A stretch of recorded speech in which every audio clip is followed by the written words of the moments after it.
নেমে এই সরকারের কর্মসূচি পরিকল্পনাকে নস্যাৎ করে দিতে চায়।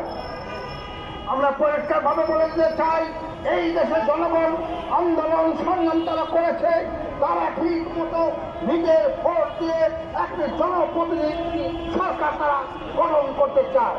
বর্তমান সরকারের প্রধান ডক্টর ইউনূস একজন ভালো মানুষ, সৎ মানুষ, বিশ্বনন্দিত মানুষ। এগুলো তাকে অনুরোধ করবো, আপনার যে পরিকল্পনা, সেই পরিকল্পনাকে সামনে রেখে আজকে ছাত্র জনতার ঐক্যতাদের ভিতর দিয়ে যে সফলতা আমরা অর্জন করেছি তাকে বাস্তবায়ন করার জন্য আপনি যে নির্বাচনের যে রুটম্যাপ চিন্তা ভাবনা করছেন তা আপনি অল্প সময়ের মধ্যে ঘোষণা দিয়ে জনগণের প্রতিনিধি হাতে ক্ষমতা দিয়ে তার মাধ্যমে আজকে যে সংস্কার, সেই সংস্কারের পূর্ণতা আপনি তাদেরকে দিয়ে আপনি বিদায় দিয়ে জনগণের মাঝে চলে আসুন। আমরা প্রত্যাশা করি আপনার যে পরিকল্পনা অবশ্যই বাস্তবায়িত হবে একটি জনগণের প্রতিনিধিশীল সরকারের মাধ্যমে। বন্ধুরা আমার, আজকে সারা দেশে কি অবস্থা চলছে আপনারা তা জানেন। কিভাবে তারা এই লুটেরা তারা এখানে আবার ঘাপটি মেরে থেকে কিভাবে তারা অশান্তি সৃষ্টি করছে সেটাও আপনারা জানেন। আমরা পরিষ্কার বলে দিতে চাই, এই দেশের জনগণ তারা যেভাবে তারা আজকে আন্দোলন করে সংগ্রাম করে ছাত্র জনতাকে সঙ্গে নিয়ে যারা যে আজকে অভ্যুত্থানের মাধ্যমে আমাদের গণতন্ত্রকে প্রতিষ্ঠা করার লক্ষ্যে ও জনগণের হাতে ক্ষমতা দেওয়ার জন্য একটা যে নির্বাচনের যে প্রক্রিয়া, সেই প্রক্রিয়াও শুরু করেছে। এই প্রক্রিয়া শুরু করার জন্য আমি আমার সংগঠন জাতীয় গণতান্ত্রিক পার্টির ডাক্তার পক্ষে থেকে ধন্যবাদ জানাই, যেন তারা অতি অল্প সময়ের মধ্যে তারা এই নির্বাচনী প্রক্রিয়াকে সম্পন্ন করতে পারে। জনগণের প্রতিনিধিশীল একটি সরকার প্রতিষ্ঠার মাধ্যমে সারা দেশের যে নৈরাজ্য সৃষ্টি হয়েছে, নৈরাজ্য করছে ওই ভারতে, তাই আমার সাহস পায় তারা কিভাবে বাংলাদেশের পতাকাকে পুড়িয়ে ফেলা হচ্ছে, কিভাবে বাংলাদেশের সেই এমবেসিতে তারা আক্রমণ করছে। এর পরিণতি ভালো হবে না, পরিষ্কার বলে দিতে চাই। এই দেশের জনগণ 30 লাখ শহীদের বিনিময়ে এই বাংলাদেশ স্বাধীন করেছে। রক্তের কেন স্বাধীনতাকে আমরা রক্ত দিয়েই রাখবো, পরিষ্কার বলে দিতে চাই। তোমাদের ভেটিতে বাংলার জনগণ ভীত নয়, পরিষ্কার বলে দিতে চাই। ওই বাংলা যদি আমার একটি লোককে এখন আবার একটা হত্যা করা হয়, এই দেশের জনগণ, এই দেশে যে আমাদের বিজিবি আছে তথা আমাদের এই দেশকে রক্ষা করার জন্য যে সমস্ত বাহিনী আছে তারা সদা জাগ্রত হয়ে আছে, তার সঙ্গে সঙ্গে তারা প্রতিশোধ নেবে বন্ধুরা আমার।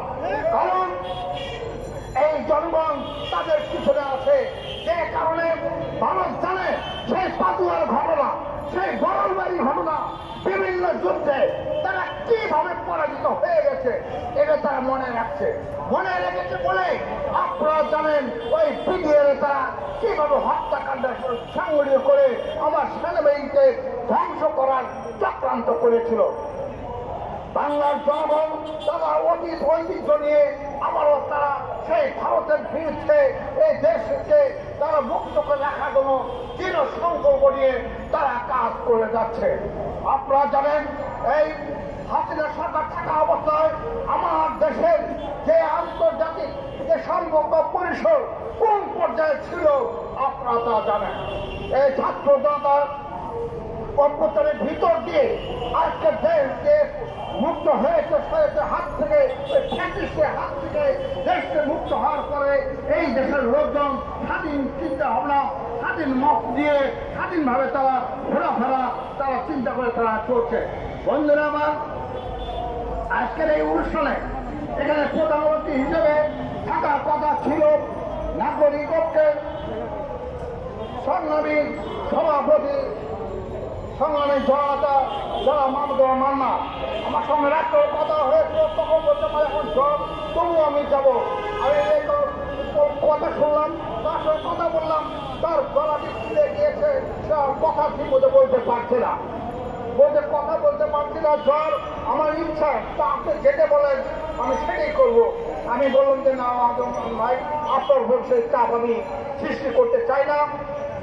আপনার প্রতি শ্রদ্ধাকে বলতে চাই, আপনাদের একটু চেয়েছেন আসার যে প্রস্তুতি নিচ্ছেন, এটাই আমার সংগঠনের জন্য অনেক কিছু।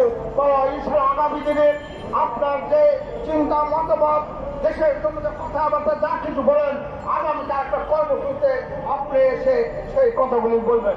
আজকে তাই আমি আমার দেশে বক্তব্য দেবো না, শুধু আমি এটুকু বলতে চাই, জাতীয় গণতান্ত্রিক পার্টির ডাক্তার নেতা কর্মীদের উদ্দেশ্যে বলতে চাই, এই ভারতীয় হাইনারা যে কর্মকাণ্ড শুরু করতে যাচ্ছে, আপনারা প্রস্তুত হন। দেশের সকল জনগণের সঙ্গে নিয়ে ভারতের কুচক্রকে প্রতিহত করব, প্রতিহত করার মানুষের নিয়ে আপনারা সারা দেশে সংগঠনে গড়ে তুলুন। আমাদের নেতা শফিউল আলম প্রধান যেভাবে ওই আধিপত্যবাদের বিরুদ্ধে লড়াই করে গেছেন, তার সেই চিন্তা চেতনা, তার সেই রণনীতি, রণকৌশলকে সামনে রেখে আমরা কর্মকাণ্ড চালিয়ে যাব। দীর্ঘক্ষণ সংগঠনের বক্তব্য শোনার জন্য আমাদের সংগঠন জাতীয় গণতান্ত্রিক পার্টির ডাকবার পক্ষ থেকে আমার সাংবাদিক ভাইয়ের সহ সকলকে সংগ্রামী শুভেচ্ছা জানিয়ে আমি আমার বক্তব্য শেষ করছি এবং আজকের কর্মসূচিও এখানে শেষ করছি। আপনাদের সকলকে ধন্যবাদ।